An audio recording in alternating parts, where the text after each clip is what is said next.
আষাঢ়ের সকালের সূর্য দেখে সারাদিনের ভবিষ্যৎ বলে দেওয়াটা যেমন বোকামি, তেমনি বোকামি বিপিএলের প্রথম ম্যাচ দেখে মাঠের চরিত্র বলে দেওয়া। বিশেষ করে মাঠ যেহেতু মিরপুরের, সেখানে শুরু দেখে ভবিষ্যৎ বলার মতো ঝুঁকি নেওয়া কোনোভাবেই উচিত নয়।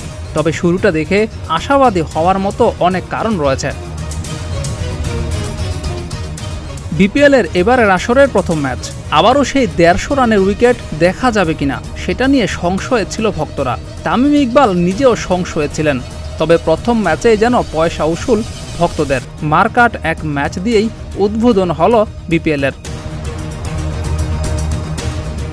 প্রথম ম্যাচেই বরিশালের বিপক্ষে ঝড় তুললেন রাজশাহীর ইয়াসির আলী রাব্বি। একটা সময় ১৫০ রানেই আটকে যাওয়ার সম্ভাবনা তৈরি হওয়া রাজশাহীকে ১৯৭ রানে পৌঁছে দেন তিনি। মাত্র ৪৭ বলে ২০০ স্ট্রাইক রেটে ৯৪ রান করেন এই ব্যাটার। তাকে যোগ্য সঙ্গ দেন এনামুল হক বিজয়। তিনি করেন ৫১ বলে ৬৫ রান। এই ম্যাচে রাজশাহীর এত রান হওয়ার পথে অবদান ছিল রিপন মণ্ডলের। এই বরিশালের পেসার উদার মানসিকতার পরিচয় দিয়েছেন রান দেওয়ার ক্ষেত্রে। ৪ ওভারে ৫৫ রান দিয়েছেন তিনি। তাকে যে কেন তামিম ইকবাল শেষ ওভারে বোলিংয়ে এনেছিলেন সেটাও যেন রীতিমতো বিস্ময় ছিল ভক্তদের কাছে। জবাবে খেলতে নেমে চরম ব্যাটিং বিপর্যয়ে পড়েছিল বরিশাল। শান্ত আউট হয়েছেন প্রথম বলেই। তামিম ইকবালও ৭ রানের বেশি করতে পারেননি। তৌহিদ হৃদয় একটু চেষ্টা করলেও অপর প্রান্তে চলতে থাকে আসা যাওয়ার মিছিল। কাইল মায়ার্স ৬ রান করে আউট হন।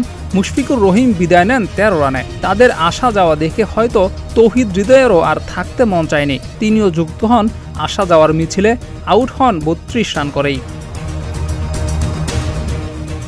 মাত্র ৮.১ ওভারে ৬১ রানেই ৫ উইকেটের পতন বরিশালের।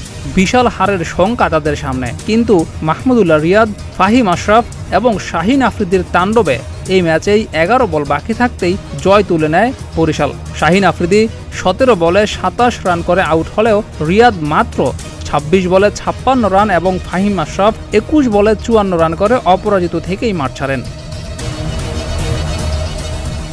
রাজশাহীর ভক্তরাও হতাশ হয়েছেন অধিনায়কের কিছু সিদ্ধান্তে। বিশেষ করে জিশান আলম প্রথম ওভারে মাত্র ৬ রানে ১ উইকেট শিকার করলেও তাকে আর বোলিংয়েই আনা হয়নি। এছাড়াও রায়ান বার্ল ২ ওভারে মাত্র ১৩ রান দিলেও তাকেও আর বোলিংয়ে নিয়ে আসা হয়নি। মেরমেরে বিপিএল দেখে অভ্যস্ত বাংলাদেশের ভক্তরা এই ম্যাচ দেখে আশা দেখছেন পরিবর্তনের। প্রথম ম্যাচেই যেন তাদের পয়সা উসুল হয়েছে। এখন দেখার বিষয় সকালের সূর্যের মতোই দিনটা উজ্জ্বল থাকে কিনা। জিয়াউর রহমান, প্রতিদিনের বাংলাদেশ।